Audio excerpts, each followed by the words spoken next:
Why, hello, everyone. Just a few minutes for us to kind of get started here. Andy!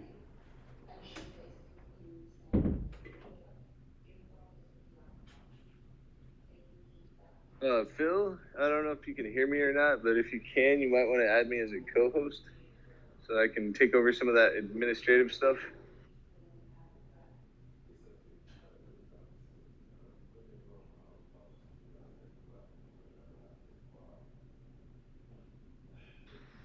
Hoorah!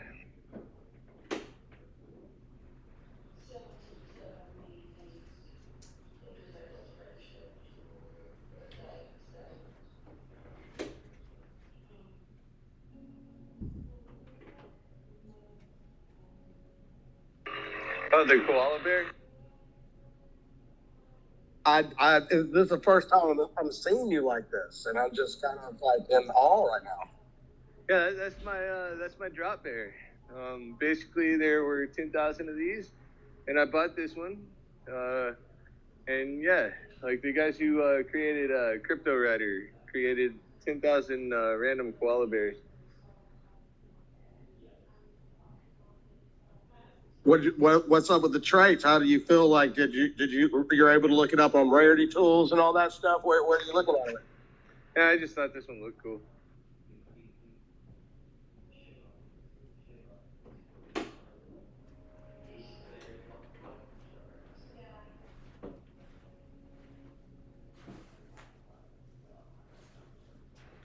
Easy, easy, easy. Come on, buddy, you can connect. I know you can do it. Woohoo! Woohoo! So now's the part where we just kind of fuck around for like 20 minutes, right? Right. I was just actually jumping in. So Collabland, do we need to like do the, I tried, I think like verify or something, but I was expecting like a DM to like, or is it not necessarily for any like token gating or anything yet? It's just you guys set it up so we can now tip and stuff. Yeah, it is set up. You want to be able to go in and DM it, and I think you should say balances to it, and then it should ask you to link your wallet or something. Oh, okay, cool. Let's try that. Well, and you did that with WIP? Yeah, so we now have page tokens in the WIP Discord. That's cool, man. No, that's cool. Yeah, in the future, if there's like tweets or that kind of shit that needs to get done, we might be like, okay, here's a bounty in Page, do it, and then come back and show us, and we'll totally give you the appropriate amount. I used to have a little proof of tweet channel in Memeforce, and when people were doing like tweet promotions, you just drop a screenshot in. I just go straight there, look, okay, these are the new ones from last night or whatever. Tip out those people through the tip bot. Boom, super easy. Nice. And people like doing that because they're like, ooh, I get to do this and do that, and then like a little while later, I'm gonna get whatever it is, $1 or 50 cents or 25 cents, but those just, it's fun, it's cool, it's rad to be able to do that in directly in Discord with Page now. That's a big move. Yeah, ours we may actually be doing quite a bit larger amounts of Page, but yeah, some of those basic tasks, yeah, like absolutely. Yeah, and then you can also do there's not any reason to not be able to do larger things and bigger bounty promos for maybe there's little ones for tweeting out and stuff, but also somebody wants to write a nice Medium article or something, can make some extra page. Yeah, boy. Or design a cool all wearables. Who knows what we'll be able to just kind of crowdsource through the awesome Discord community. Yeah. I do want to recognize that we have had Crispy Cheddar ask to speak, and we can hear anything you like to say, Crispy Cheddar. Do a little Q&A before we get started. Welcome. Here. What's up, Casey, as well? Always good to see you out and about. Yeah, I had a quick question. I just saw the title of the spaces and I joined up to find out more, but I wasn't sure if you guys were just starting or if you were closing down the room. Oh yeah, we're just getting started. And I'm pretty sure I know you from PageDAO. Is that right? Oh, is that yeah, it's Don Don Crispy Cheddar. I'm a pizza presser. Okay, Usually I thought I my recognized profile your picture voice. is different, but yeah, there you go. Nice. How's life? Good, good. I am interested in publishing on chain and finding out more. Tell me more. I know. You came to the right place. Yeah, that's why I joined in. Basically, I have access to writers and people who are passionate about writing. But one of the struggles that they have is dealing with the publishing industry. So that's why we're trying to replace the publishing industry. Exactly. Exactly. But like it's very similar to artists, writers have a hard time, I feel like, bending their head around this NFT space and blockchain and how it works and how it could benefit them. So I'm here to learn to see how, I guess, publishing could be changed and revolutionized using blockchain. Yeah, for the first thing I would like to bring up, it's the royalty fee. You know, like the mass paperback model was a little different from like the print publishing industry that existed beforehand. Because the goal was now volume, right? You know, we're only going to make 50 cents a book, but we're going to sell a freaking ton of them. And so even just like 1% of like, you know, these 10 million sales of this paperback is going to turn out, Mr. Author, to actually be a really good deal for you. You know, and so sort of, well, like this happening in like the 1930s and 1940s kind of set the stage for the publishing industry that we have today. Which largely consists of Amazon doing pretty much the same type of thing. Right now, if you're a self-published author and you go to Amazon and you use Kindle to publish your, even an ebook that costs them basically nothing to distribute, they charge you a 35 or a 70% fee on all the sales. And so even self-publishing, you don't really escape from, you know, this fee ecosystem that the publishers have kind of created. Where the authors really just don't receive all that much value for their work.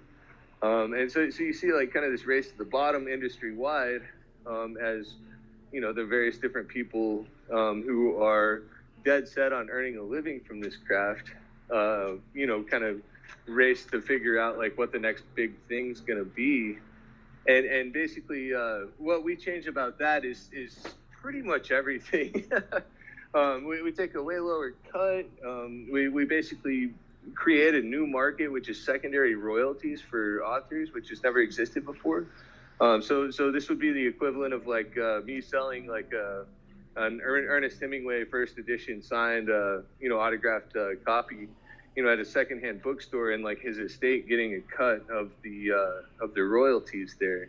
I mean, really, it's just totally unprecedented in terms of like what the publishing industry was and what it's going to be once we and others are done with it. You know, so at the end of the day, the big problem, you know, it just pretty much categorically is that there are always barriers to entry between the audience and the work being consumed. And I think that what NFTs basically allow us to do is to, you know, for one thing, we conserve value. So, you know, in physics, they talk about like the conservation of momentum or the conservation of, you know, electricity or whatever form of energy it might be. And so we're going to conserve the money that people spend on books, right? So instead of it being like Amazon, you know, where you go and you buy a Kindle ebook and Jeff Bezos gets a little bit richer and not a whole lot else changes aside from that, you know, this is going to be an ecosystem where you can buy a book and then sell it back and get a different book and then hold on to that one for a little while because it's really good. And maybe the value will appreciate, maybe it'll depreciate. You know, it kind of, it creates all of the sort of market attributes that you see with not NFTs necessarily, but with cryptocurrencies in general. And so I think there's basically this opportunity that we have in the publishing industry first, although, you know, other industries will also follow, where we can take these assets that aren't really considered liquid assets and that just aren't really all that liquid yet, and we can start to give them some of the attributes and properties that you associate with, you know, with liquid assets like money that you can go spend, right? And not only, you know, there's the secondary royalties in perpetuity, but you don't even have secondary sales at all on your Kindle ebooks, and paperbacks, you pretty much just give them away to whatever, the secondhand store or something. Maybe you sell them for $1 at a garage sale. But NFTs also offer all these other new ways to package things. So you could have an unlockable audio book, or access to a event either in real world or maybe in the metaverse. Maybe it comes with a book that you can carry around the metaverse, like wearables. There's just so many more things, so much more value and depth. And maybe somebody who's walking by in the metaverse at your house will be able to take that asset off the wall and like actually have the text pop up so they can read it. We could get as crazy with this stuff as we want, right?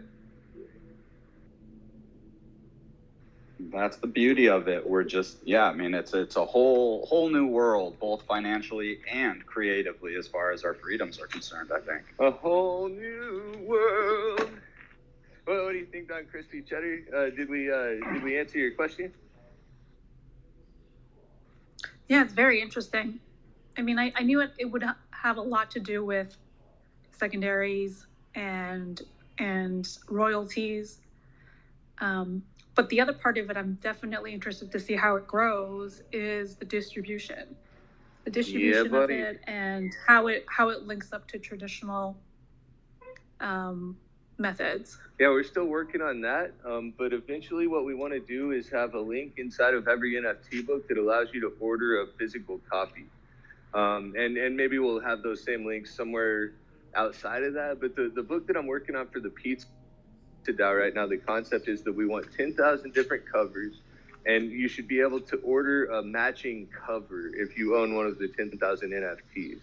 And we're even thinking about doing it like kind of make to order, and just hooking it up to the pizza printer, and basically letting the pizza printer generate another 10,000 set of NFTs, except this time just using them for the cover for the PageDAO book.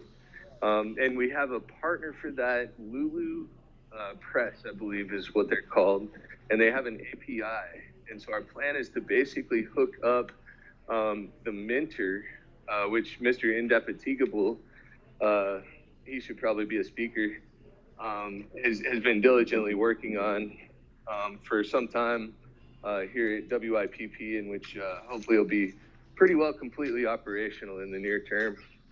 So pretty much it's just kind of a bolt on to that sort of tech stack, if that makes any sense.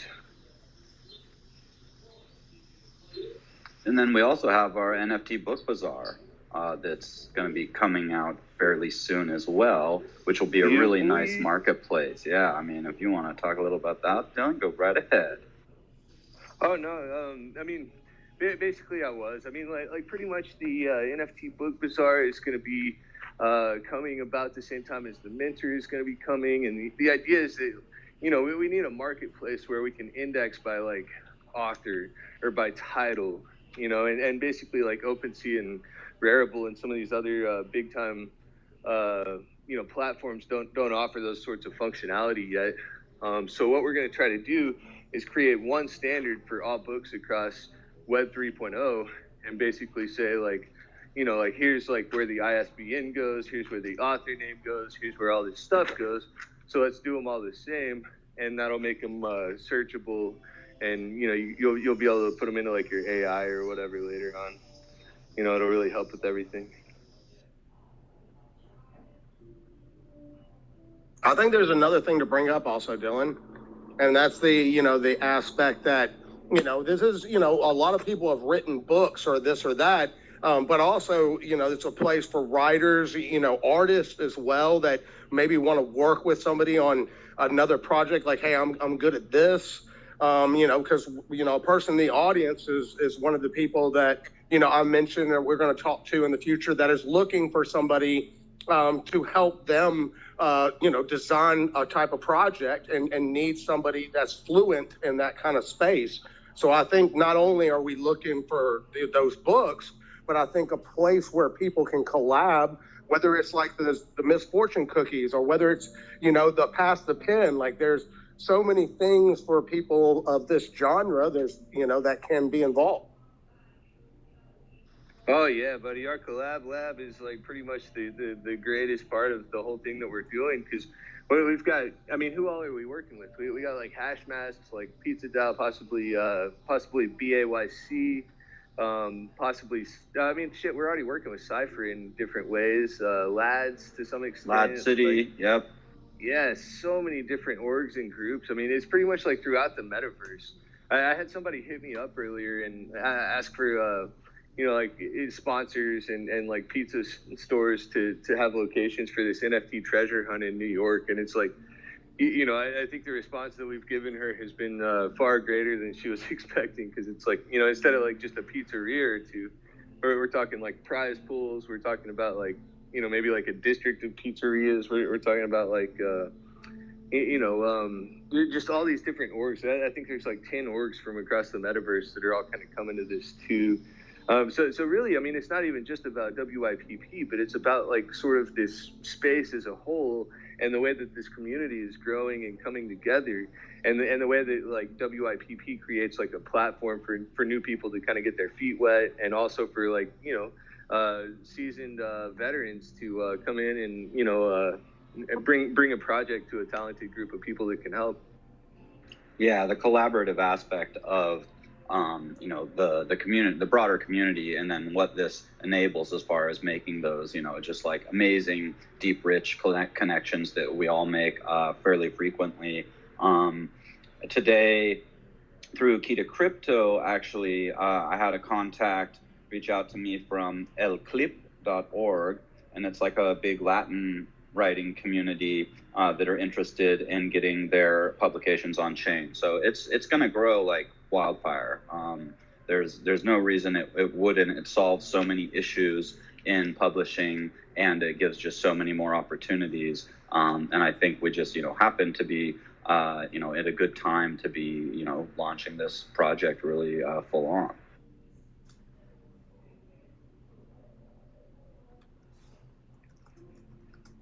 Hey, straight up. I mean, yeah, exactly right, Easy.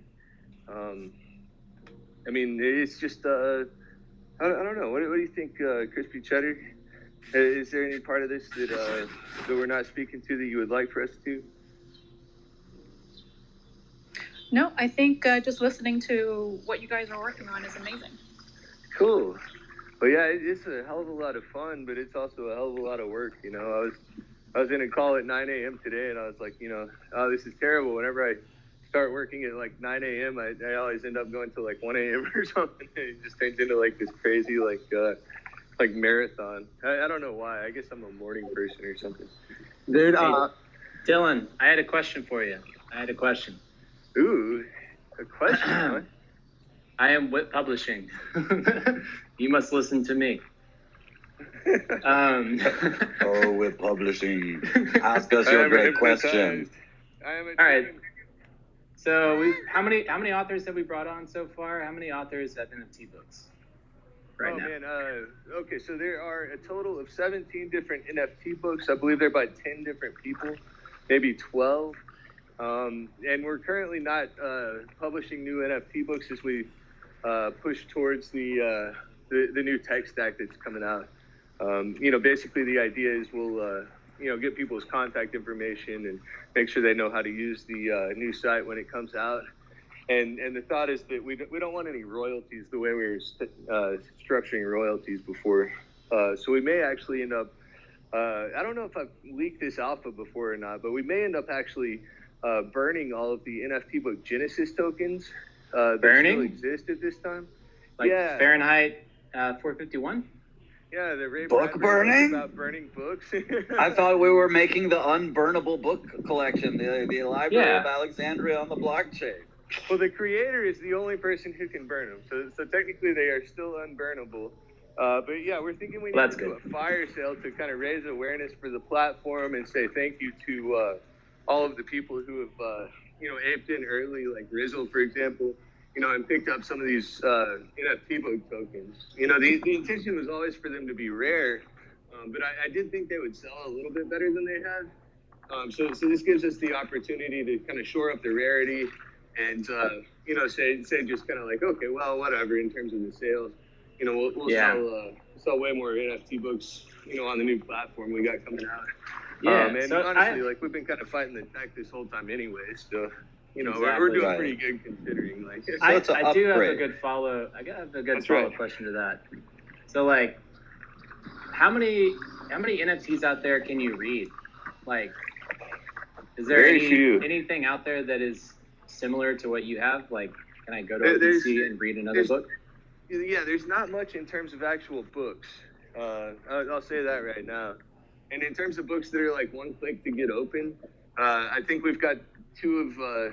I think we've developed both of the only two platforms that I've seen that had that, and they both happened on OpenSea. The old style incredible. is the index.html version, and the new style is the fully featured reader that looks all pretty. It's so badass. It's really nice to just go to OpenSea, click on one of the books, and have the nice page turn. You know, So- you get a little feel for it, and if you like it, you buy it. And I like the fire sale. You know, burn the old editions, and the people holding those get an upgraded book. That's pretty cool. So you're telling me that these are collectibles and they have this new functionality that does not exist anywhere, that you can actually read the book? Yeah, and for some reason it's still kind of hard to tell the damn thing. Well, what's the rarity on these guys? Well, only 100 of each of them will ever exist. Technically, mine is the least rare. Mine is called Bring Back Satire. I actually minted that, I think, on January either 12th or 14th. And that sold for 0.1 ETH. So that was our most valuable NFT book sale to date. I assume if this project works and people actually end up publishing all their books this way, we'll you know, see the price of that NFT go up quite a bit. That's awesome. So from what I understand, you were going the regular publishing route, right?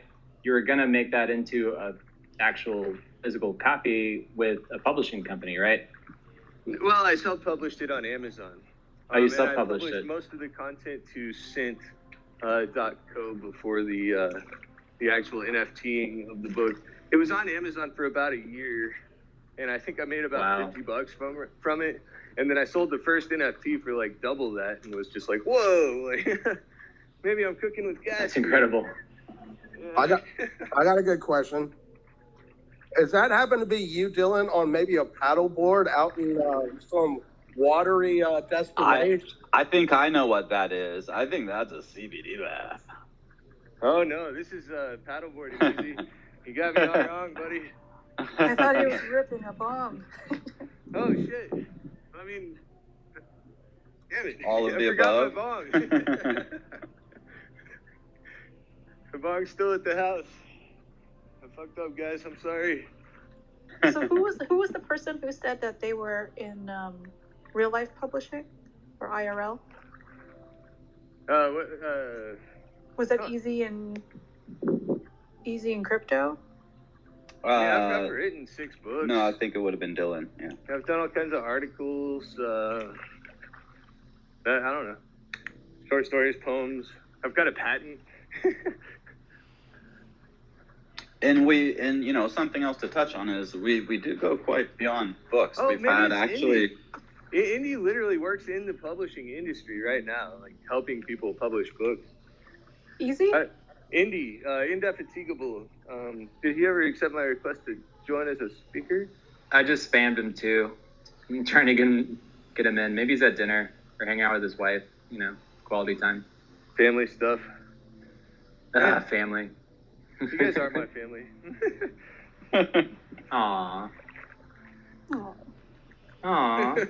So, I mean, Aw. is there maybe, like, I don't know if there might be some other type of questions, or, I mean, if anybody, you know, I don't know if you're ready for that, Dylan, but maybe there's, you know, somebody else that has anything. I don't know. So, all Okay. right, I guess do I have can another question. Actually, no, Crispy, go. I was gonna ask, you know, like for someone who might be a writer, what would you say to them about how to get started in maybe getting into this from the angle that you guys are doing it? Phenomenal Get in my question. DMs. Yeah, like, I mean, basically, we're actively seeking for it. Like, we're looking for folks. We're going to be testing the new platform hopefully soon. And once we are doing that, Writers will be asked to participate in the WIPP Discord. So joining the Discord would be an admirable first step on your journey, assuming you already know the craft of writing. Also, if you go to WIPpublishing.com, there is a sign-up form, and we do respond to all of the submissions. So if you do submit a submission to be an author and make your book an NFT, you're going to be first in line to hear about this cool new bazaar that we're creating, where authors are, this is going to be very soon, hopefully by this fall. You will be able to go and mint your book without anyone's help. You just go in and get it. The only requirement would be, and this is something to keep out all the spammers, you would need to hold Page, which is our utility token. Maybe we should talk a little bit about Page. Yeah, we're still finalizing all the details to some extent, because in the past, we basically needed WIPP to take on authors as like sort of like patronage type of thing, like a traditional publishing company would do, I guess. We're the metaverse publisher. Yeah, well, I mean, WIP is the metaverse publisher, absolutely. But the thing is that with that model, there's like some financial responsibility and some other kind of stuff that we could run afoul of. So we say that model doesn't really scale. So that old form goes to that old model. And what Phil is saying is that we're actually going to be getting in touch with people and kind of like helping keep them up to date as we go. And so like pretty much any updates that you might need, like that's a good form to sign up for it. The WIPP authors list is going to be a really big list at some point. And one of the things that we may do is waive the page requirement for WIPP writers or something like that. Or maybe we'll end up running the minting on behalf of WIPP writers, so they don't have to do it or something. But anyway, we're thinking of perks to give people that are involved and that are sort of committed to the WIPP publishing label, if that makes sense. Right.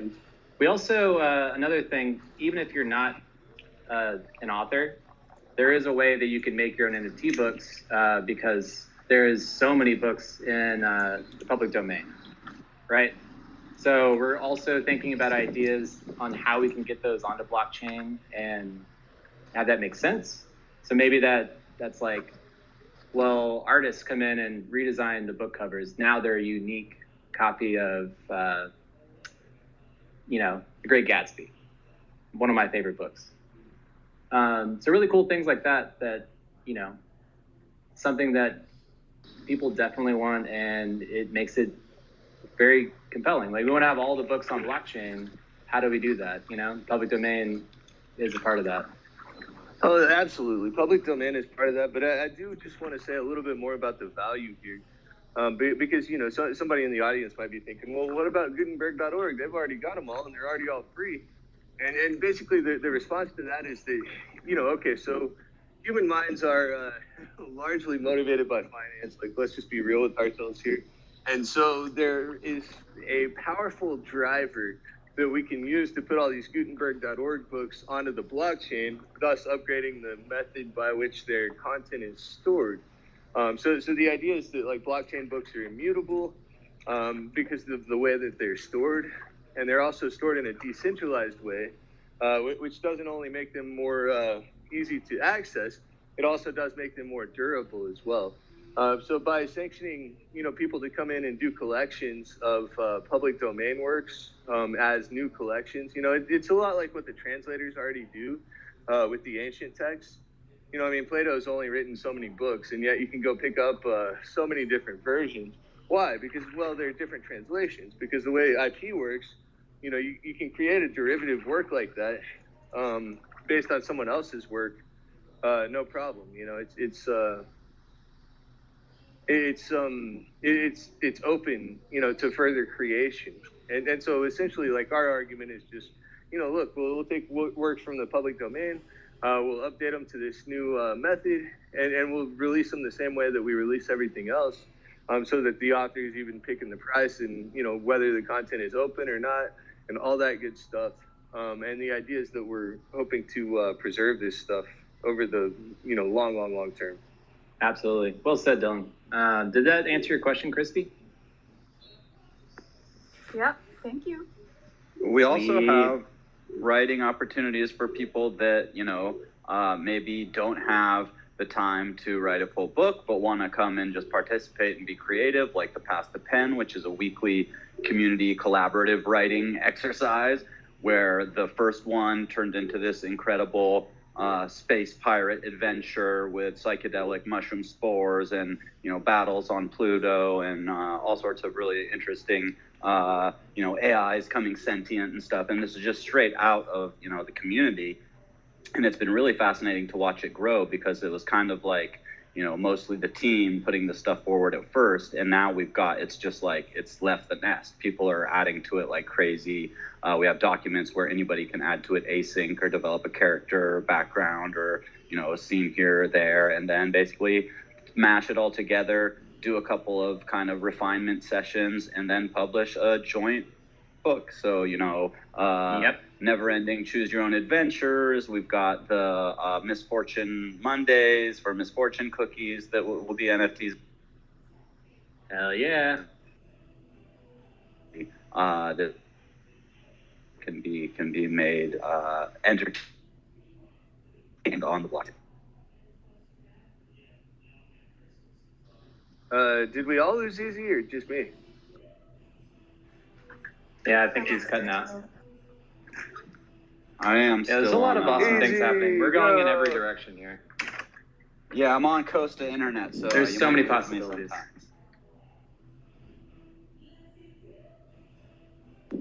But you'll always be in my heart. No, it's just we have so much damn fun. It's ridiculous, you know. So might as well just like dive into the mayhem and see what we can do with these, and just push the boundaries everywhere we can, and give people opportunity for interesting financial incentives with, like, you know, come win some Page and some pizza. I mean, that never hurts. Yeah, the Page and pizza incentives are epic. Also, Phil, you might know the most out of everyone about Misfortune Mondays, and just kind of like what the aim is there and like what the situation is. Those of us that are on the team got to see a really special demo yesterday of a really special bot. Do you want to maybe tell everybody a little bit about that? Oh my God. Yeah, I'm so excited. So Indy, he's on the call right now. He is the mastermind developer that we have. He whipped up a Discord bot that's going to take your misfortune, which could be like, you know, may you always buy the peaks and sell at the dips. Or no, buy the dips and sell at the peaks. No, you always ruin get it right the first time and then get it wrong the second time. Damn it. Buy the peaks and sell the dips. I really like the explosive diarrhea one. It's pretty great too. Oh yeah, may you have explosive diarrhea. Yeah. So all of these things are just, you know, misfortunes. They're the opposite of what you would expect to get from a fortune cookie at, like, you know, your nearest Chinese food restaurant. But it's good fun just like coming up with these, and you know, we have, you know, it's like the third show that we've had so far in the Discord. It's the third week, and God, they've just been so much fun.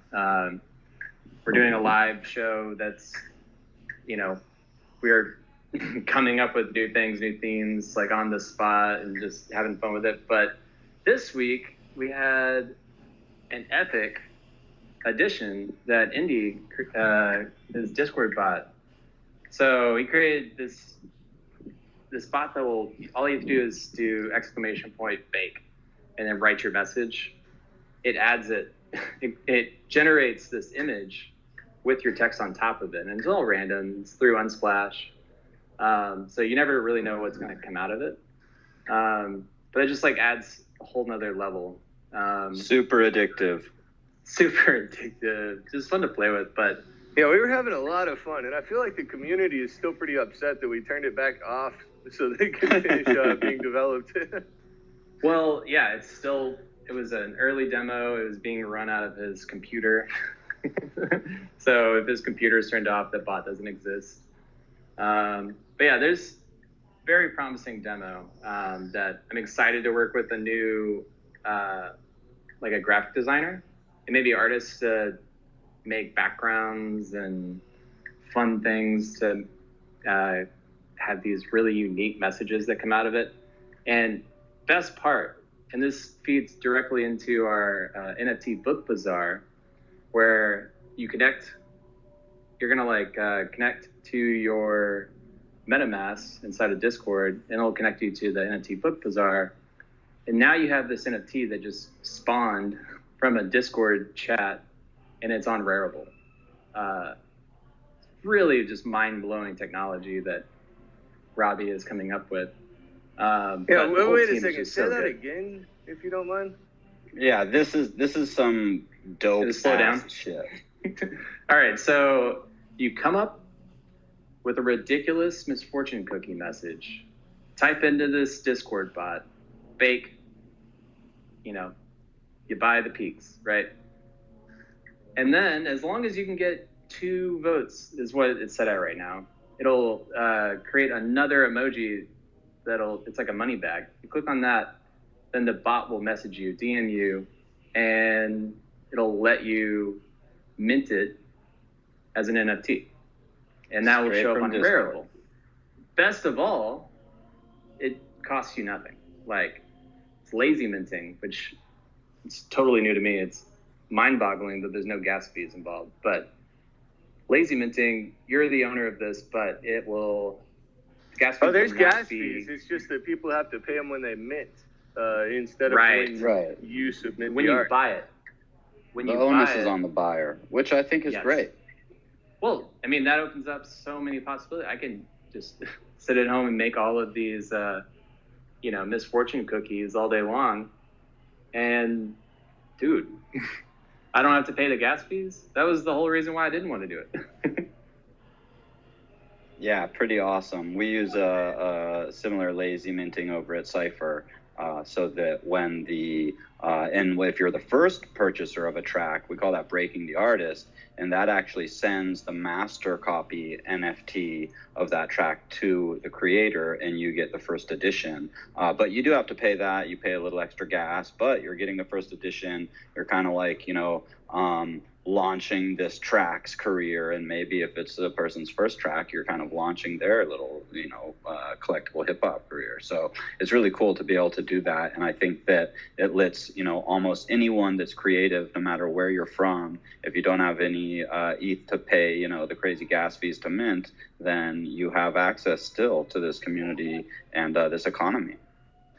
Nice. Yeah, so cool. It opens up so many possibilities for a much wider audience. It's just so awesome. Man, I got dude, y'all are blowing my mind, dude. Okay, now, so is this a situation where is there royalties? You can do the same thing with OpenSea, and what do you put the price at, or how does that part of it work? But you're blowing my mind. So the fees are changing, Andy. It's going to be 3%. And 3% for a total of 6% in total royalties, at least at first. We think that'll probably come down at the very least when we get to Cosmos SDK, because that's a little high. I think 5% is pretty high for the industry right now.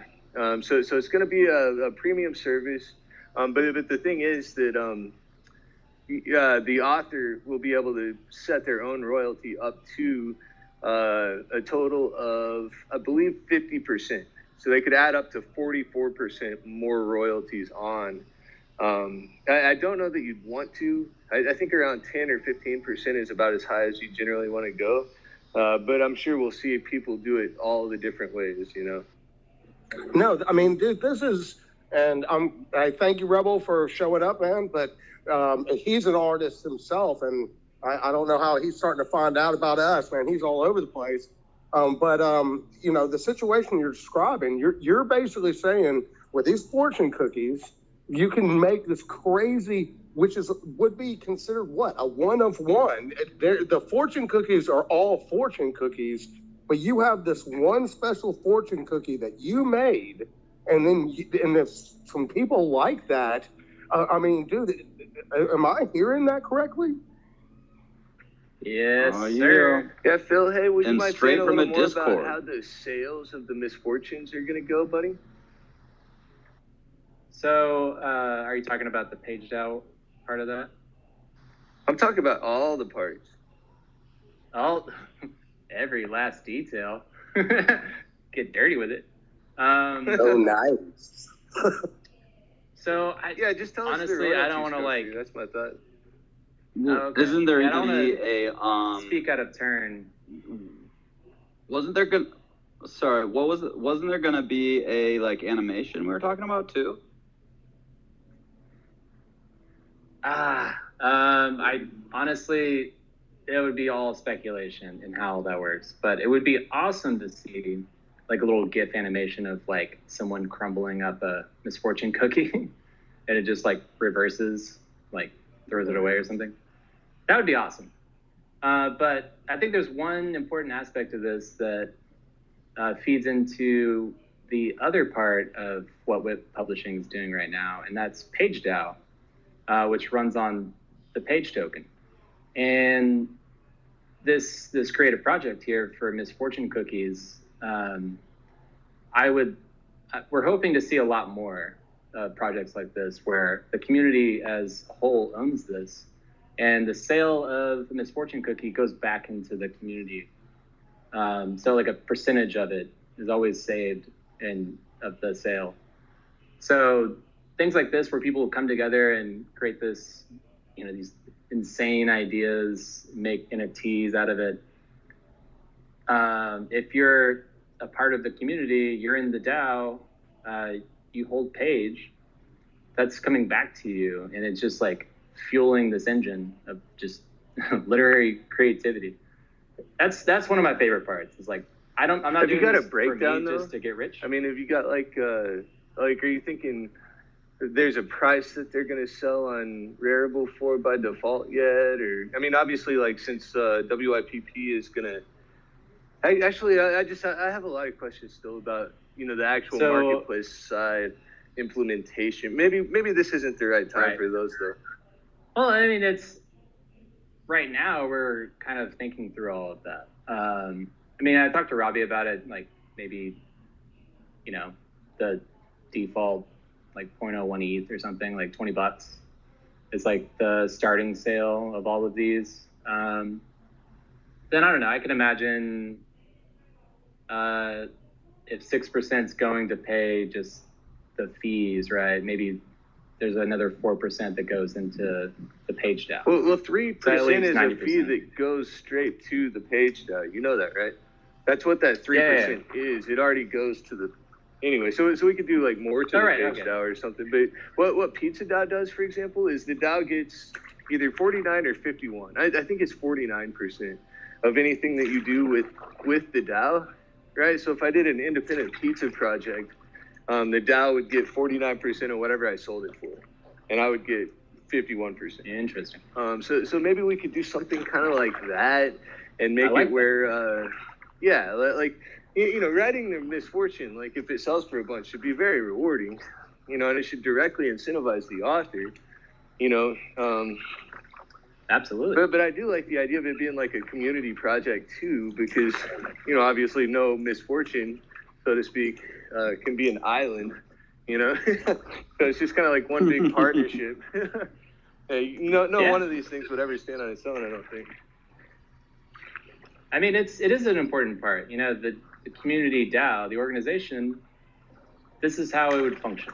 It does need money to pay the developers and whatnot that go into it. And it's just a really smart way of doing it. And it's just incredible to see something like this come to light and actually being executed. But I mean, a lot of this is a little bit hearsay because Robbie's not on the call. He's the guy who's building it right now. Unless there's more developers, please come and help us. We can use all the help we can get. We're doing some awesome things with books on blockchain and more. Yeah, we really do just actually have that many really badass projects. I mean, it's not that we don't have any devs. It's not that we're not devs ourselves. It's just that there's that much stuff going on that we definitely could use a little bit more help. Yeah, and honestly, the Discord's been open. People have been asking, like, I have this, or just pitching their ideas and what they want to do, and we don't have unlimited manpower to do it ourselves. We need to pull in more people and have the DAO run itself. So yeah, I'm excited to see where all this is heading, and it's definitely already in a great direction. And I don't know. Yeah, it's moving. There's a lot forward, happening man. right now. Yeah. The page token has been a little bit lukewarm. I guess everybody probably wants to hear a little bit about that. It's right around 12 cents right now, partly because ETH has kind of gone down some, and partly because some people have sold out. I think everybody that sold was Team. I'm not 100% on that. It also went down. What? Gas fees. Yeah, gas fees have gone down lately. Significantly. That's so good to hear. Yeah. So good to see. Yeah, it's so much better.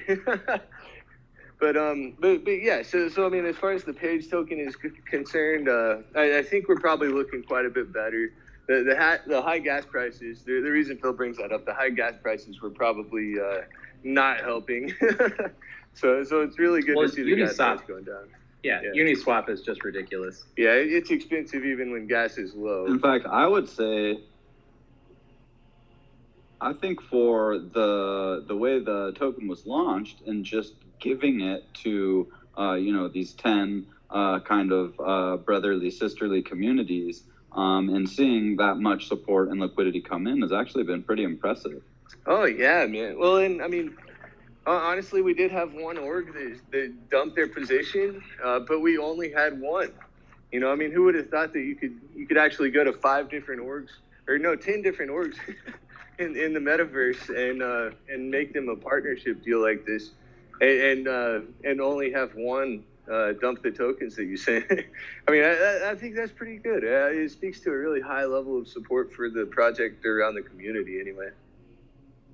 It really does. I mean, the opportunity was there for anybody to, dump their tokens and get a stack of ETH. And what 90% did was put in ETH because they believe in, what we're trying to do here. And, being able to have some of those tokens have a more stable value to be able to offer the grants to their community members that want to be writing, or, whether that's little missions where you've got bounties for writing about their communities, or whether it's just somebody that wants to make an NFT book and needs a little bit of help doing that to get maybe it's they need to get a tablet or something, or get pay someone a little to help them with the graphics or whatever it is. So I've been feeling really pretty proud about the support we've got.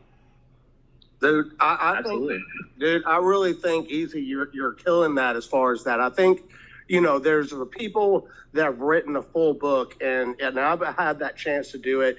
Dylan, you've had this chance. The thing is that is not an easy process, and you're doing it in the aspect of, you pushed it in maybe to Amazon or these different things and trying to get out there. And this is a way you can support yourself.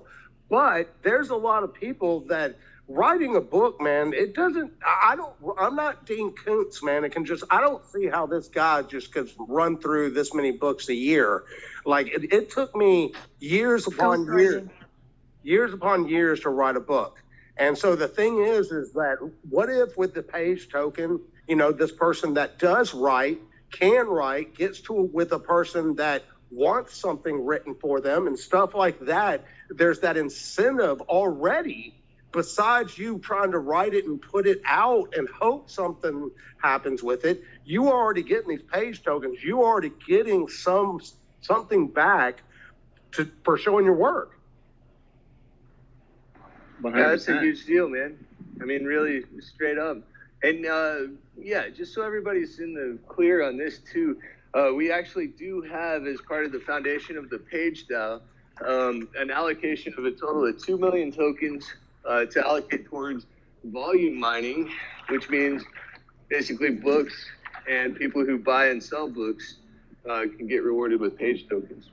So writers, and then people in the market interacting with them.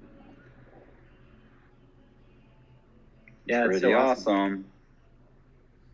So I want to hear more about how do you want people to use Page? What are ways that they could get Page? I I don't know. Could you talk a little bit more about that, Dylan? I mean, you're the main one spearheading the operation to come up with some ways, right? Right now, the way to get Page is to go to the Uniswap liquidity pool on UniV2. It's Page versus Ethereum. You can just jump in there. You can actually use your MetaMask wallet if you want to. I'd recommend hurrying before the fees go back up for gas, because I don't know why they came down. I haven't had time to look into it yet. But the thing is that, gas is less right now. So if you've been sitting on the fence, this is a good time to get in and get involved. Also, if I might add, at a pretty low price for what we've seen thus far on this market. But yeah, I mean, like right now, like there are a couple of different events. If you come to our events, there's a good chance you'll see a Page token incentive involved. And then there's also what Phil's working on, which is a bounty system that'll allow us to build a marketing mainly, but also development oriented machine, which can allow people to come in and, do the job and get paid some, whether or not they're even really like that deeply affiliated with us. Yeah, that is true. The Page token is going to fuel a lot of this literary economy that we're trying to build in the metaverse. But we're also, looking into ways to integrate it with our marketplace. So NFT Book Bazaar, we want to have rewards in place that incentivize authors to publish their books and readers to read more books, and share those. And then, do more things with these tokens. But in our Discord, currently, this is going to be the place to have this bartering system where you can find creatives. We want you to be able to pay them. But yeah, we're exploring a lot of that. So the Page token will really fuel, be the driver for that in the PageDAO.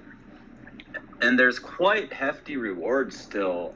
If you do, you could pick some up at Uniswap. You could supply a little liquidity with the ETH and Page. Then you could take that LP token and go over to Toasties, and you could put that in the pool there, and you get, what is it, maybe around 400 Yeah, it's like 400% APY right now. Basically, folks, there are 3 million Page tokens in a pool, and you can claim a portion of them by providing liquidity and then staking your liquidity tokens in Toasties. And we have, does anybody have that link handy, that article to that Medium post that I made? You can go to bit.ly/page-stake. Nice. Or page-uniswap. Those should take you to those destinations. And I believe those links are on the website as well, yeah. Also, if you're watching the live stream right now, I have a one-pager in the video, so you could find it there. Yeah, there's also WIP Publishing's Twitter and WIPpublishing.com. But Phil, I think the point you were trying to get me to make earlier with respect to Page was that not only is Page going to be basically a social token, which it currently is, but we're actually building utility for it, so it'll start to become a utility token. And then eventually we're going to create a public blockchain for it. So it'll actually be a coin in its own ecosystem. And basically the Page token will be the thing that keeps the network online indefinitely or in perpetuity.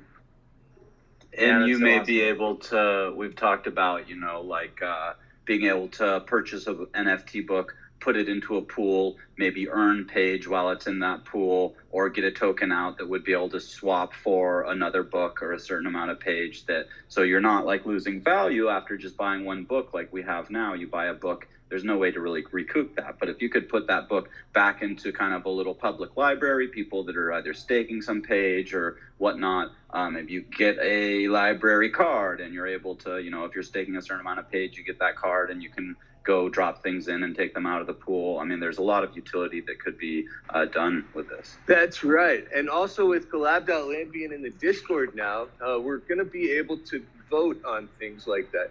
So if you're not already part of the WIP Publishing Discord, go to the WIP Publishing Twitter account right now and join the WIP Publishing Discord so you can be part of the DAO.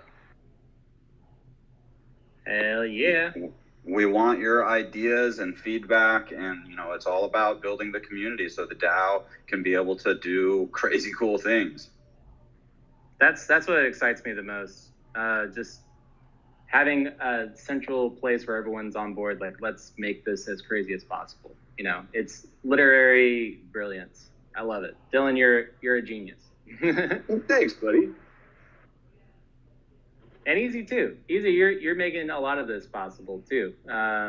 You're the best show host I think I've ever met, as well as Ashley. Thank you. Wow. No, I mean, the fact that kind of, what was it, 16, 17 months ago or something, Dylan came on my old Scent podcast, and we were just jamming, man. We went long and started talking about, you know, Library of Alexandria on the blockchain. Yeah, that was like a double header episode, wasn't it? I recently went back. Yeah, we had to break it into two. Yeah, because it was like 4 hours or something like that. But we jammed so hard, and all these different cool ideas were coming up. And then like 6 months later, Dylan hits me up and like, yo, so we're doing it. You know, he's like, Libernet, which then spun out WIP Publishing. And it's just like the team that is assembled. I mean, God, so much talent, creativity, and drive. Things are just moving tackling like fast. Everything in the publishing industry. Totally, every aspect of the publishing industry, we want to be the trailblazer there. But I think also, you know, we're dogging publishers, but I do think there is a place for them in the metaverse too. And we're just one of the first to come out and start doing it. Yeah, that's right. No, the possibilities are endless. Trustless blockchain interactions powered by smart contracts make it possible for the publishing industry to be much, much better than it already is.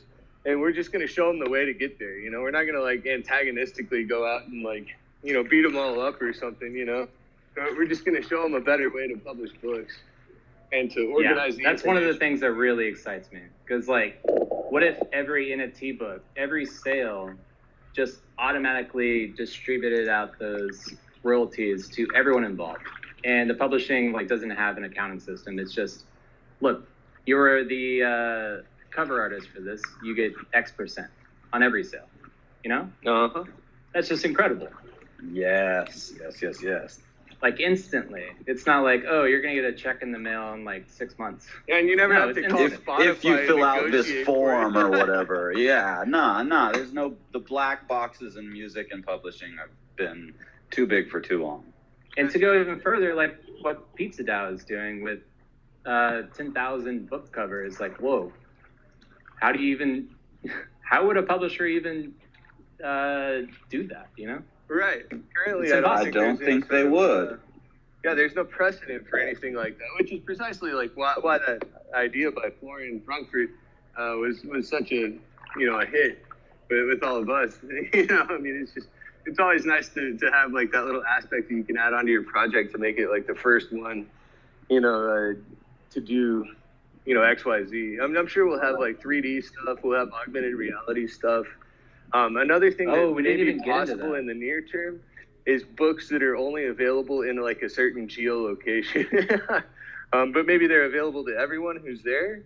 Anyway, there's all kinds of weird layers to this that are going to get out. Ooh, that would be cool. Or if you have to go to a certain location to be able to unlock a book or even a part of a book, like, you know, some freaking killer adventure book that you've got to like go somewhere to unlock the ending or something. Yeah, you're having to go like physically to all the places. Yeah, they're okay. Now it's the part where they sail to Japan. You've got to go to Japan if you want to read this part. Ashley, are you doing that right now? I was wondering if Easy was stepping on my feet a little bit. No, but I mean, go back also. Can you hear me? You can hear me, right?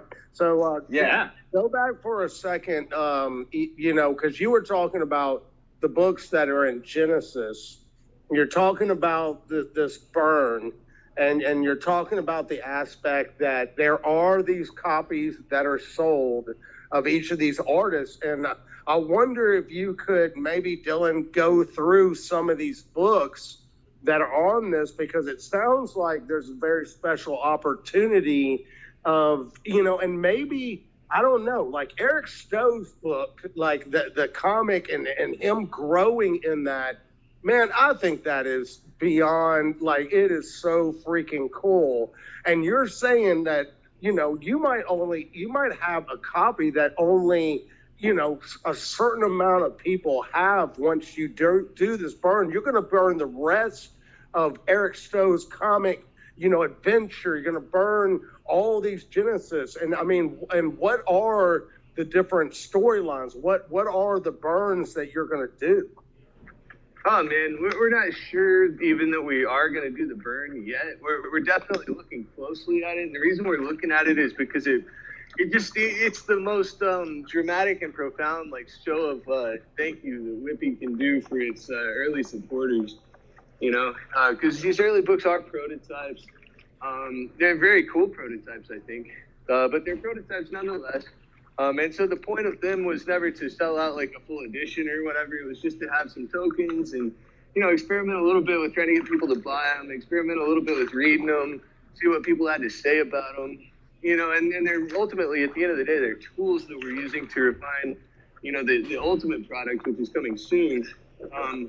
But yeah, I mean, like basically, like there's a total of, I think, 22 or 23 different tokens, and they range in content from the Page white paper to like Alon Carson's Millennial Mentality, and like Willow Tree to like Eric Stowe's graphic novel, and Jimmy's philosophy book, and Robbie's book How Not to Be a Dick, you know, and my books Bring Back Satire. Let's see, what other ones? I guess The Price of Bliss Eternal, and you got that tarot card. Yeah, crypto. That tarot one, right? And then you got that. The tarot, the person that did the tarot kind of readings for people. Oh yeah, Highest Priestess. Oh, the tarot cards. Yeah. Her book is Sovereign Etheric Being, and that one's. Actually, there's a handful of them that only got to Matic, right? Because like what we're doing here is not minting more Genesis and Alpha NFT books for now, because we're within like sort of sight, you know, of like the new stack, which will have its own smart contract and stuff. So we've already frozen minting on basically the old smart contracts, and so the assets that there are the assets that there will be. And basically, like even with the Page white paper, the plan is just to torch literally everything to the ground and re-release them all as basically lazy minting assets in the new slightly updated format on Rarity. Because right now, like the OpenSea thing is technically kind of a hack, and it'll work for a while, but there's kind of like a security problem with the browser that lets it work at all.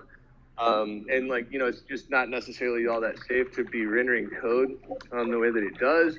So we anticipate that going away.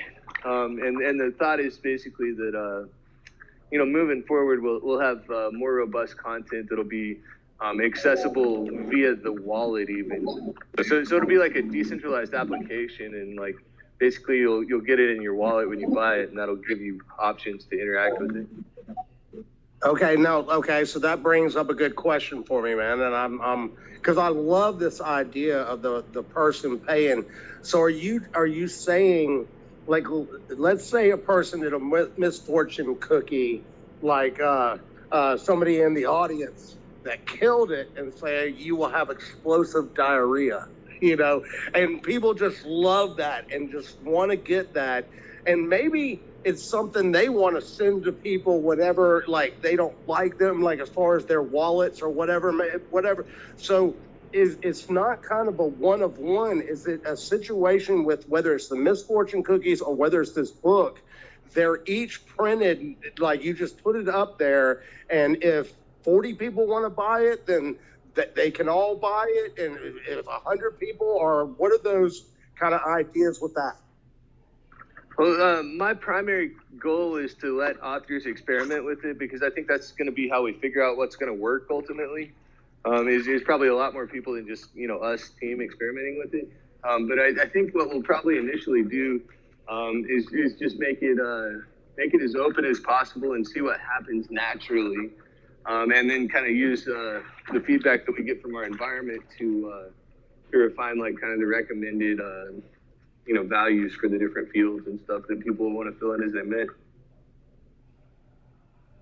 I'm more interested in the amount. Like, is this, if somebody gets, like, you will get explosive diarrhea. Like, is that one of one, or can that be minted by the buyer, even though it's minted like as many times? No, it'll just be minted once, Andy. There's a field that you can fill in that So says, that will like, be. Okay, you can do X number, or you can do it for X amount of time, or I guess you could just leave it open forever and just always have it minting. And that's probably a thing somebody. I'd almost prefer to have one of one, because I can see this having like so many. There's going to be so many misfortune cookies, like a million. I think it would make sense to have a one of one. Like if it is a one of one and you get like one of those classic, like you will have explosive diarrhea, like that could wind up, it sells for what, $10 or $20 the first time, and it could just, who knows what trading could do with something like that. If it all depends on who puts on a t-shirt first. It all depends on who gets a t-shirt of it first. What would also be interesting, and it kind of popped into my mind from Andy's question, is would there be a way to like do cloning or something like that? So if the original person that created the misfortune was able to, they say they mint one and it sells, it would be something interesting where you could do like, and I do think you would want to have a set limit, so it's not just open forever, because scarcity is part of the economy. What if we said, okay, we're gonna do a certain number of packs. Each one will have 5 misfortunes in it. Each misfortune is a misfortune that's sold as a one of one already, so we're confident that it's good. And basically, we'll do like different rarities and stuff for the various different misfortunes, and there will be an element of chance to it. And so you'll go and you'll buy a pack of these things, and you'll get like 4 or 5, and then there will be like gold foil, maybe silver foil, maybe common ones, but the idea is that like, yeah, you want to get like a supply of them out there so that people can be sending them around and giving them to their friends and shit, and that'll be how it goes really viral, but maybe like the original, I love the idea of the original NFTs themselves maybe ought to just always be one of ones, but like, yeah, the more successful ones maybe we can license up and go do a project with later. I mean, I can see something like PageDAO, what they're doing with their name change token, where you can't have the same name, for the NFT. Would that be something that we do? I don't know how these would coexist. Well, I don't think it's really relevant to the misfortune cookies, because it has to do with names, right? Well, just the concept of it. I mean, yeah, the concept I'm not really sure either, because it's basically just an app that's powered by that crypto, right? Like we're looking at doing autographs with it for the book. The phrase, if that makes any sense. So like the phrase of this misfortune cookie, you're gonna have explosive diarrhea. Do you want people to be able to write that exact same thing and mint the exact same NFT? So this is what I'm thinking. Like if you have them each be a one of one, those are a one of one on Ethereum or Matic or whatever it is. But then you could do packs that are basically trading cards. They are not the one of one. They are not going to have that value. They weren't the first original mint, but they're like a representation, like a derivative of that, right? So you have packs that you can get that are like misfortunes, but they're not, they could be cheaper. People could be able to get a little collection of them. They're random, like, they could be different rarities. Explosive diarrhea would probably be one of those high, like gold, platinum level rarities. And you have a 0.4% chance of getting one in a pack or whatever it is. Maybe there's a trading card game that has to do with it too, and you can play it with your family or something. Yeah. Oh no, you got explosive diarrhea. But I think I get what Phil is saying here in the aspect of, could somebody go back, or we're going to have to work on the aspect of almost wanting to do a scam because the explosive diarrhea is so great, and them go mint their own one of one of that, as I think it wouldn't be on their same smart contract. So that's not really even going to look like fraud necessarily, because like, it's just someone else's project. It's just a derivative project at that point. No, you can mint the same. You can mint any cookie. Right. Right, but it would be on if a you minted a different smart cookie. contract, right? It wouldn't be on the same one as the rest of the Misfortune Mondays, so people could easily tell it apart because it wouldn't be part of the same verified collection. If just like some lone actor decided to try to do that. Yeah. I'm thinking it would. So we be would like basically have to protect. If they went to Misfortune Monday, our contract, and just decided to put the exact same words that they wanted. There's like voting and stuff. Like you have to do some things to be able to mint, and I think that's probably why, right, Phil? Is that? That's awesome. Okay, Well, yeah. That's all awesome. right. All of the tech we don't know yet. That's all Robbie. He's not here. But those are interesting things to think about. You know, how do we prevent fraud and duplication? And that would ruin the scarcity of this item that is supposed to be a one of one. No, it would still have IDs. Right. It would still be Need to be identifiable, man. Like I think it's been addressed fine by the concept the way it is. Yeah, I think we're making up bogus issues for ourselves to be worried about here. Is all I'm saying. No, I didn't realize. Yeah. I didn't realize about the thumbs up and that you needed a certain amount of thumbs up, and then we would identify, like, no, wait a minute, that one's already been done. You can't do this. Yes. Right. To be. There'll have to be like a filter. There'll have to be some kind of filter where like those phrases are entered and, you know, it gets checked against that, and so that you don't get a duplicate. And I think that would be, you know, maybe there's a way to put that into the bot, and it's like flags. It's like, nope, you can't do that one. That would occur in the minting process. So the Discord bot's probably not going to be that smart. But right. Once you go to mint, it'll be like, oh, well, wait, and there's different contexts too. So like again, you will get radioactive diarrhea might not be funny under like one theme, but it might be funny under a different theme. You know, so it might be worthy of winning one week and not the other week or something. You know. I don't know. We don't need to get hung up on that detail. We don't really know. But interesting talks here. There's so many things going on. We started with NFTBooks. How did we get here? There's. Well, I think we got here because there's so many options, man. I think that's what this space is about, is that we have the opportunity to be in a space like this where we are young in this and we are building something like this. And the opportunities, like whether it's Kane, you know, whether it's, you know, each Dazarine that's been killing it with Pass the Pen, like Easy will tell you, you know, a few, like less than a month ago, before he went on his trip and blew away Latin America, that he was just going back and forth as far as like trying to create the story and not getting really any help. And boom, now we're at a point where we just did our last like thing for Pass the Pen, and we're like, we don't even know what to say right now because y'all took over. So the thing is like, that's what is happening here, is that we're creating something. And Phil, I think this Misfortunes is absolutely amazing. I think people love the idea. Instead of a fortune cookie, a misfortune, and it's going to, I think right now is just the beginning, just like with a couple of weeks ago before he went to Colombia with Easy. I really think this is about to be a thing where it's going to be like, wow, you're getting so many misfortunes, you don't know what to do with them. You know, I remember one of the very first Misfortune cookie meetings, if we could call it that, or when you first came up with this, I was like, dude, like there could be restaurants down the line that instead of giving fortune cookies, they want to buy a bundle of maybe pizzerias NFTs. And you like scan a barcode and you walk out of there with a Misfortune cookie, and they just have to keep upping their, you know, wallet of Misfortune cookies so that people can scan it when they come in and have their meal or whatever. That's epic. I can't wait. That was my original vision there. I just wanted to make actual Misfortune cookies. Like, we would actually print them out, and I would probably write them all, and they would be terrible, but this is so much better. But to kind of zoom out here, the idea of Misfortune cookies, the whole reason why I really want to do it, and it's kind of a selfish reason, Mondays fucking suck.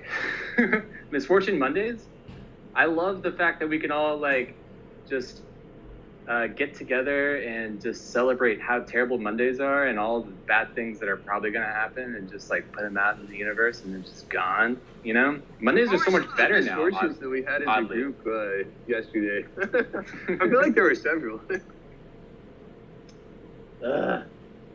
I'm not looking at the chat right now. If you're watching this or listening, just go to Discord and go to the Misfortune Monday chat.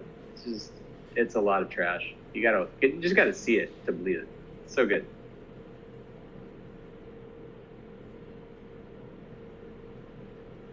I just realized I'm on 1%, guys. So I'm in the middle of the lake and my phone's about to go dead. I did not think that this would happen, but it was definitely a possibility. I love you all, and Dylan, thanks again, man. Yeah. Oh, there you go. That was hilarious. Oh my God. What a way to go. What a way to go. Should we go save him? That was classic. If it just, Phil, like one last time, if there's anybody that has a question that is wanting to get involved in publishing, or wanting to get involved in writing, or like wants to like help us understand the different security or anything like that, I don't know if there's this last moment that somebody might want to request to come up and ask a question or so. Yeah, please do. Raise your hand. We will let you on the stage. But easy, like for this second, while they have a chance, like I know, this is not just about NFTBooks, but I don't know if you want to express what happened to you with this trip and what you were able to do to change people's lives. I don't know if that's maybe too much off topic, but the thing is it's all about art, and whether it's an artist or a writer or anything, like I really think you changed lives this last week. Yeah, I got to go down to Medellin, Colombia, with some of the Cypher crew and Loro Graffiti. He does the graffiti street punks and the talking street punks, and happened to just run into him at Bitcoin Miami. He was throwing up some graffiti. I work with some virtual graffiti artists with Cypher, and we do collaborative events. And so went down, and we had this idea. Benzo knew a lot of like street artists, graffiti, hip hop, digital artists, all types. So we kind of whipped up this crazy crypto event that wound up being like a 5-day plus event where we were just mass downloads of MetaMask wallets, and talking about security, onboarding people, minting artists. Wound up making a lot of those first sales. Got super excited. We helped them open up their own OpenSea store, their own collections and selling. And it was just incredible amount of passion and artistic vision down there that we can of like doing graffiti, crypto out of that. Really legacy artists in the space as well that are ready to kind of take the dive into NFTs and crypto. So easy. Still, I don't know what's going on with your internet connection, man. It's terrible.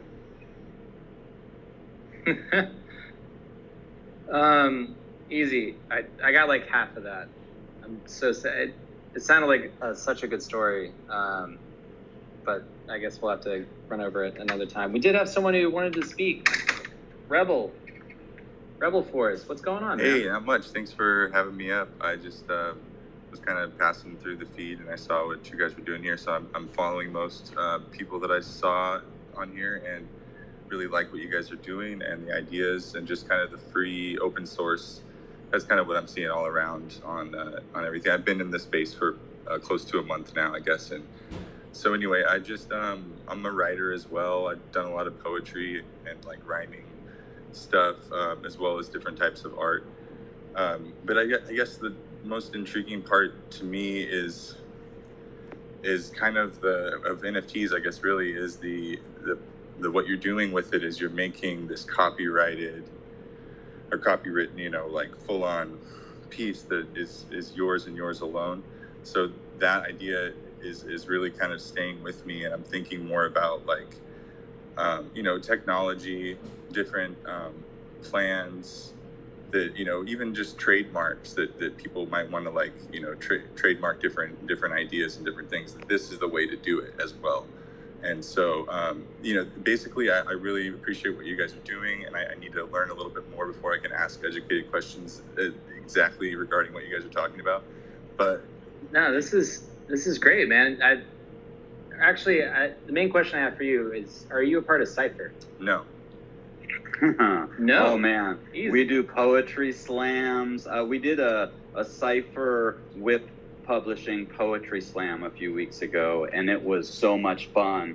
Cypher is actually one of the other main projects I work with, and it's doing a very similar thing for what WIP Publishing is doing, but for the hip hop rap industry. So we have this crazy bot, the Flowbot 5000, that is basically algorithmically taking beats and samples and mixing them on the fly. So you just generate these beats up. You generate like 10 in a queue. You move to the next step when you find one you want to rap over. You basically just rap over it. You have a little bit of controls now. We're adding in some voice, mods and stuff like that, a little bit more of mastering. When you get your track that you like, you move to the next step, which is generated a GAN that we call Spray GAN, and it eats graffiti and spits out new graffiti. So that's so your cool NFT album cover. And then you just put the title, a little description, the amount of editions, 1 of 1 up to 51 editions, the price, and then your royalties. There's a little slider there, 5, 10, or 15%. Cool. And lazy minting buyer, basically, that first buyer sends the artist the master and then clones the first edition. Basically no cost entry. You don't have to have a studio. You don't have to make your own art. You just bring your bars. So we do community events. That's awesome. That's like the multiple things that I've been like really pushing towards, which is onboarding, because I'm brand new and I can see like exactly what I need in order to know more and what I've needed to get to where I am. So just like what you're talking about is just like the streamlining of like onboarding people into this whole realm, bringing their art to the forefront, because it's really just like, it's always been just amazing to me, the art that can be created with words, and just all of it, so that's awesome. I'm going to be asking more questions to you in particular, Easy, as well, and just tuning in to everybody here.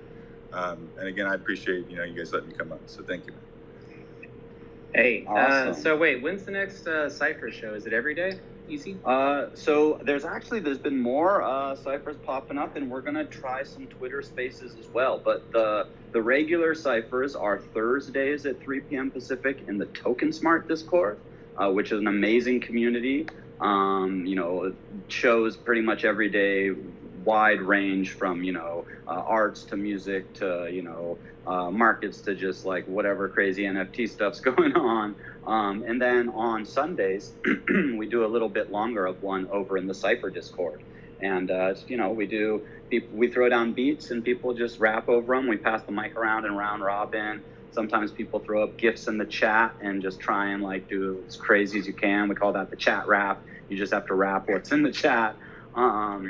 Sometimes a cappella, beatboxing, poetry stuff, pretty much everything goes, and it's a lot of fun. Oh, so, and of course we're throwing Whale and ETH at everybody that gets on the mic. Nice.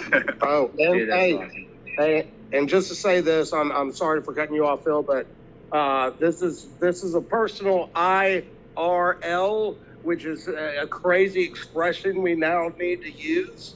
And so I want you to know I'm blessed that he came and checked out the space today.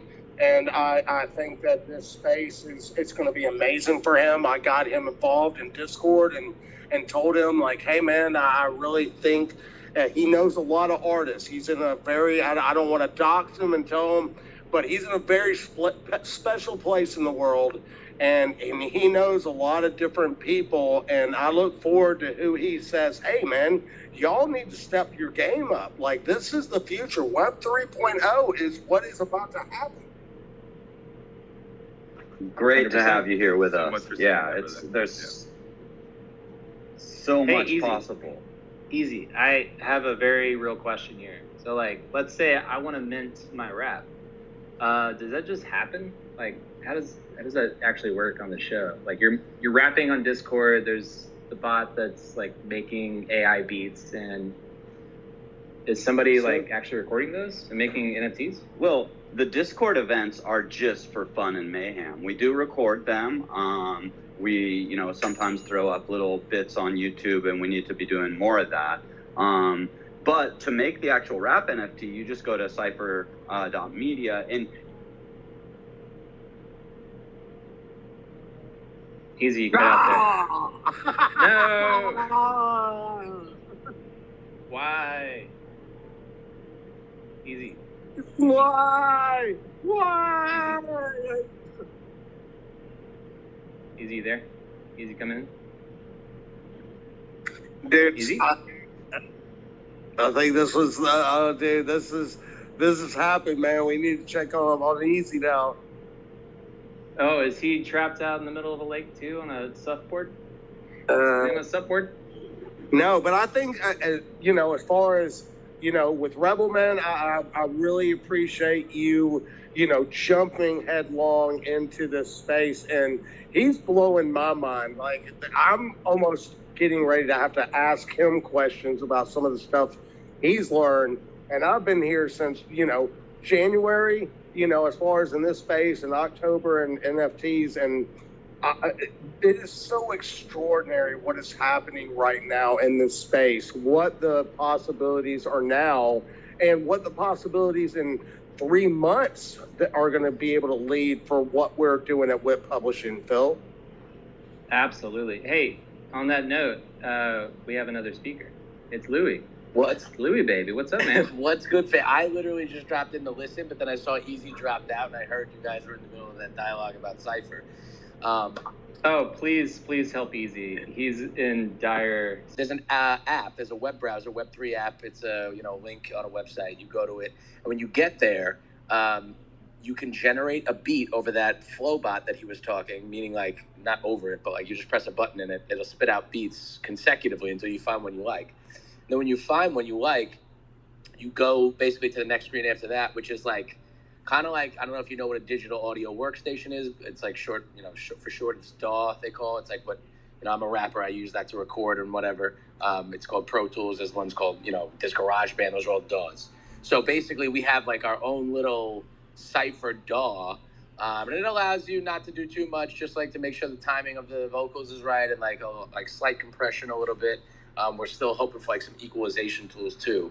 But basically, you generate the bot, you record your vocal over it. Could be rapper, could be singer, and after that, you're brought straight to the next screen to mint that NFT.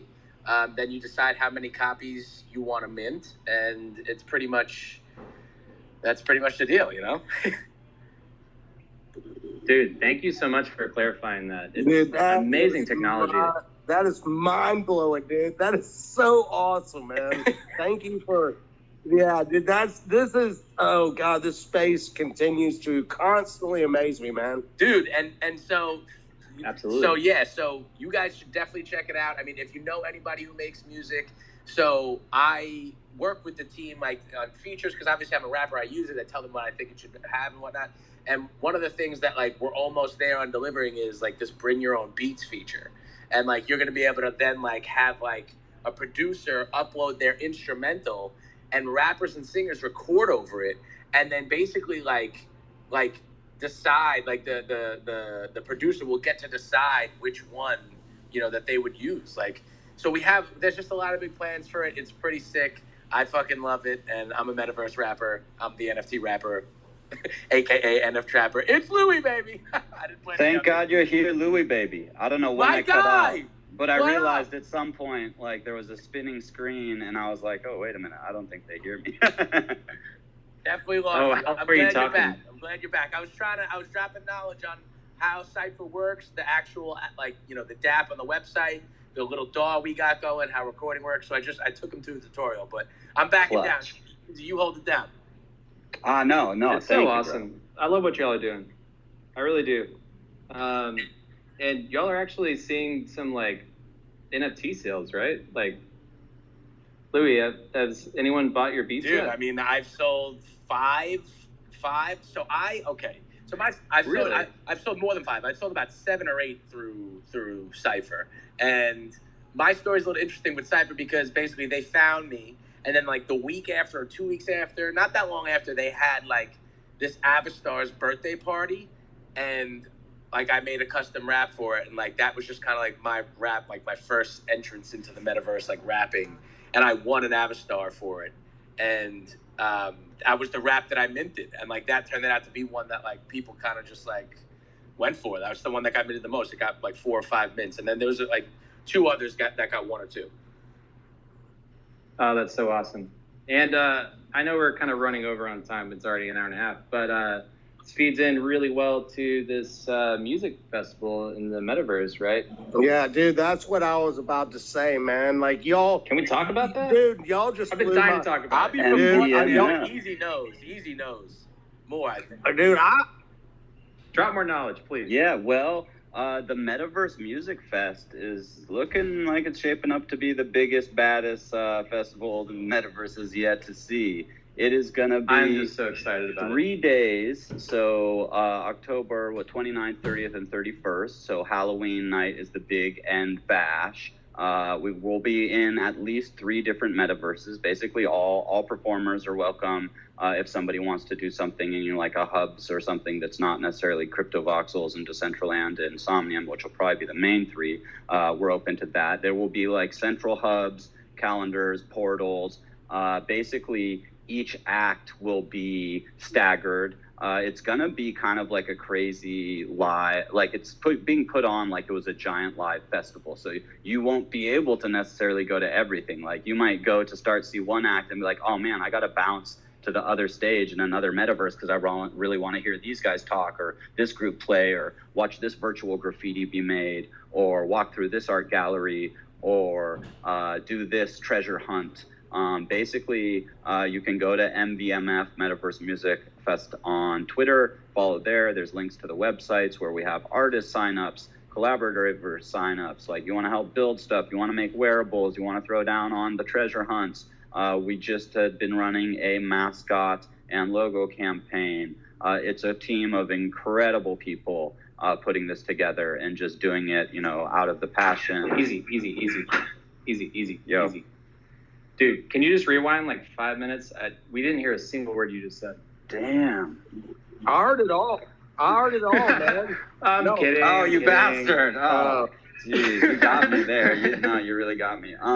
It's crazy. So basically there will be opportunities for anybody that wants to sign up and come. Like if you've got a comedy skit you want to do in the metaverse, or some kind of theatrics, or you got a capture suit and you're gonna break dance, we'll definitely be doing some virtual graffiti battles live and virtual ciphers live. That's something that we like to do together. All sorts of artists coming in.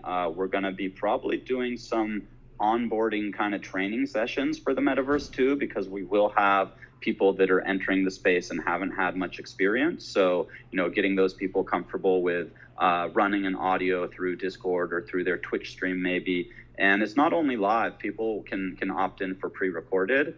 So you could basically pre-record, a set or something and stream that into the metaverse from a Twitch account or something like that. Not everybody has stable internet, and with time zones, it's going to be pretty crazy. But there will probably be a couple hundred artists that perform at this.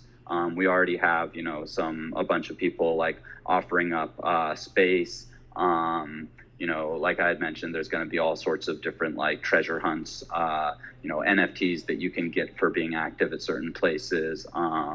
It's going to be pretty wild. That's incredible. Yeah, I'm so excited for that. What's the date again? Did you tell everybody? Yeah, October 29th, 30th, and 31st.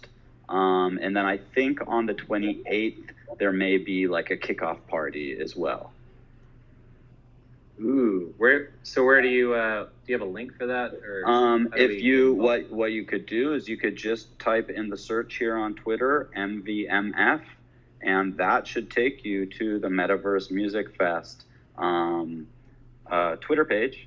And then from there's all sorts of links right in the in the bio. Excuse me.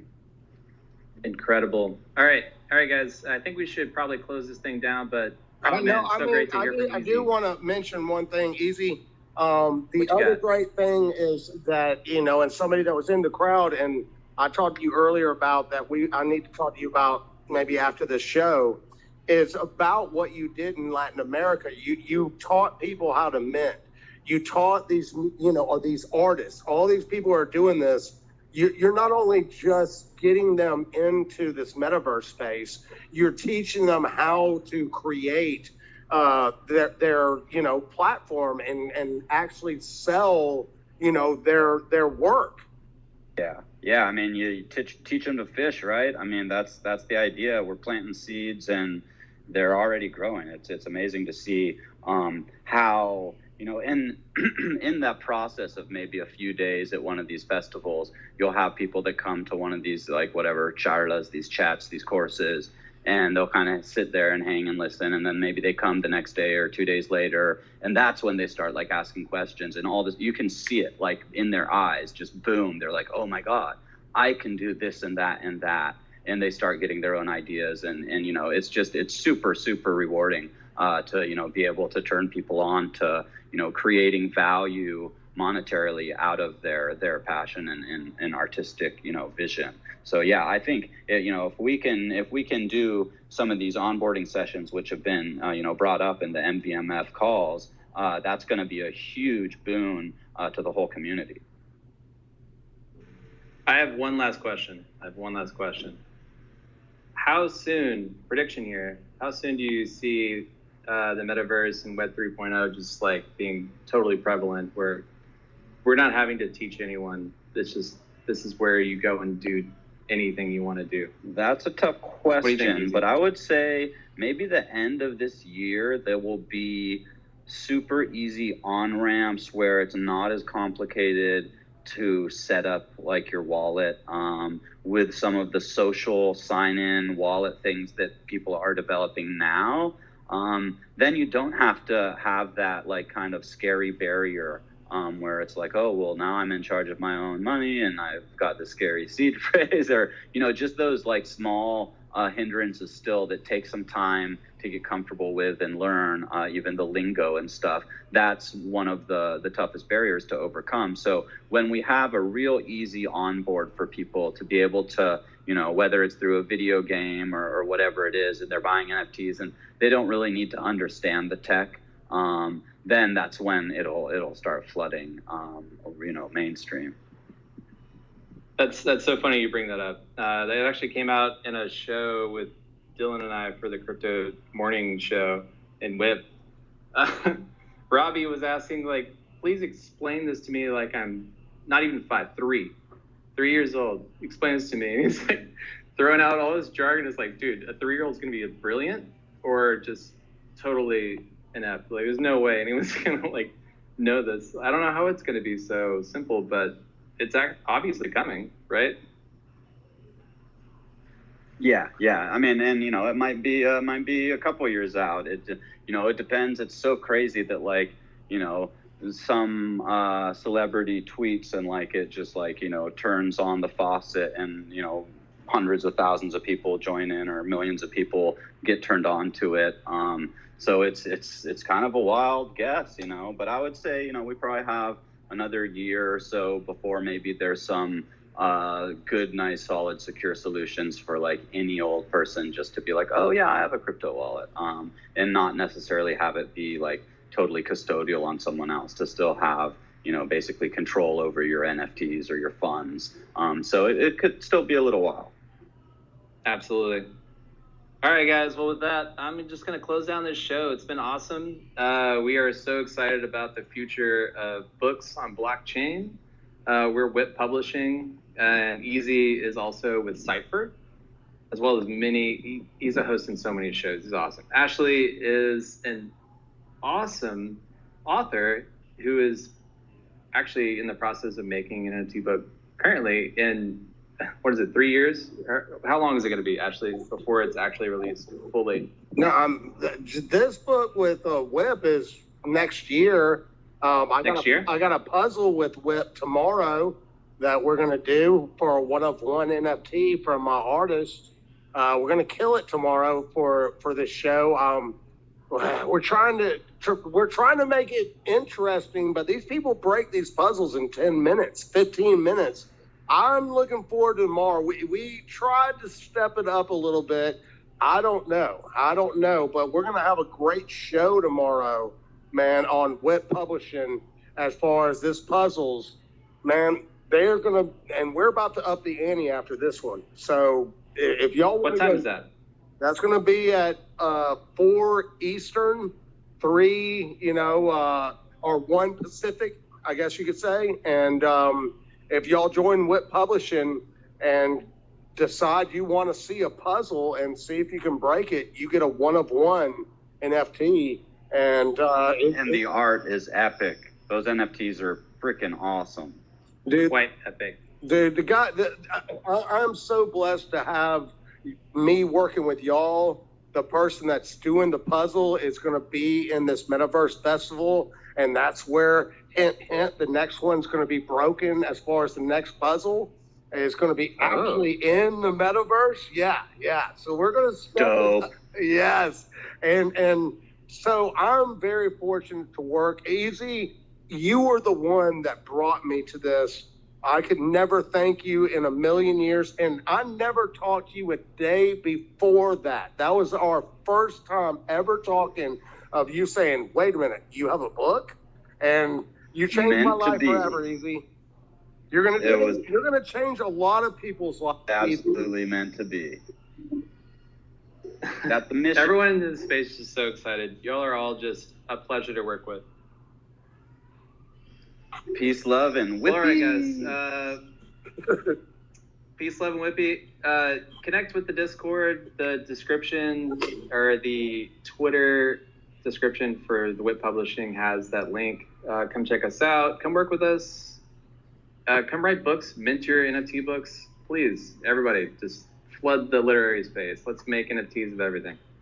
I love you guys. Let's do Thank it. everyone. Thanks so much. Bless everyone.